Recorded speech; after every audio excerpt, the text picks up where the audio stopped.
আচ্ছা, বউদের প্রধান অভিযোগ যে হাজবেন্ডরা কেন সময় দিতে চায় না।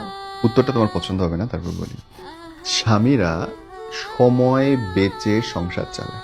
তাকে অফিসে ঢুকতে হবে সকাল 9টার আগে, বের হওয়ার কোনো ঠিক ঠিকানা নেই।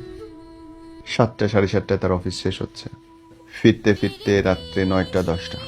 সকাল 7টা থেকে এই রাত 10টা পর্যন্ত একটা মানুষ দুই পায়ের উপরে দাঁড়ায় মস্তিষ্কের পূর্ণ ব্যবহার করতেছে, বসদের অকথ্য ভাষার গালিগালা সহ্য করতেছে, সহকর্মীদের বাজে রাজনীতির শিকার হচ্ছে, গরমে ঘামতেছে, টার্গেট ফিল আপের প্রেশারের মধ্যে আছে।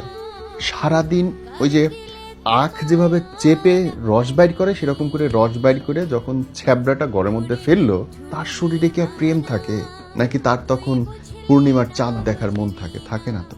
সারাদিনের ক্লান্ত পুরুষটাকে যখন বউটা পাচ্ছে তখন সে দেখতেছে যে অর্ধমৃতপ্রায়। তখন তার কাছে ভালোবাসা চাচ্ছে, পাচ্ছে না।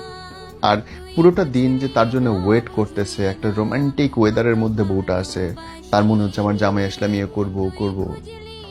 জামাই ফেরা মাত্র তার মুখ দেখে মেজাজ খারাপ হয়েছে, দূর আমি এই লোকটার জন্য করছি।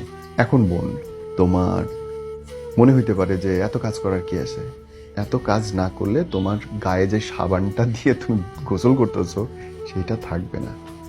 যেই রং করা চকচকা ঘরের মধ্যে তুমি আসো, ঘরটা থাকবে না। শুনতে খুব ভালো লাগে যে তোমার সাথে আমি গাছতলায় থাকবো। ভাই, গাছতলাটা কোথায়? পারবা না। এসি ছাড়া চলবে না, ফ্যান ছাড়া চলবে না, খাবার ছাড়া বাঁচবা না, কাপড় ছাড়া চলবে না, একটা দামি ফোন ঠিকই লাগবে।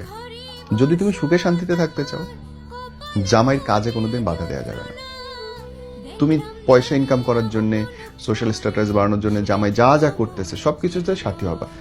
তুমি কি করতে পারো, সন্ধ্যার পরে যদি ওর ফিরতে লেট হয়, কোনোখানে বন্ধু বান্ধবদের সঙ্গে আড্ডা দেয়, তুমি বলতে পারো তুমি কই আছো, আমি একটু আসি তোমার সাথে, এক কাপ চা খাবো। ওর আড্ডায় গিয়ে যুক্ত হও, ওর অফিসের নিচে যাও না, আনার সময় হেল্প করো। তখন বলবা না সংসারে রেখে যাওয়া যায় নাকি, বাচ্চা কাচ্চা। ও তখন ডিস্টার্ব হয়ে গেল, তখন নিজের অনেক পয়েন্ট এসে গেল। তাহলে হাজবেন্ডেরটা মানো। জাস্ট মাথায় রাখবা, সুখ চাইলে, স্বস্তি চাইলে জামাইয়ের কাজে বাধা দেওয়া যাবে না, সময় চাওয়া যাবে না। আর যদি সময় চাও তাহলে ঘর জামাই বিয়ে করে বই দাও, বাপের টাকায় খাবে, সারাদিন তোমার সাথে গুটুর গুটুর গল্প করবে।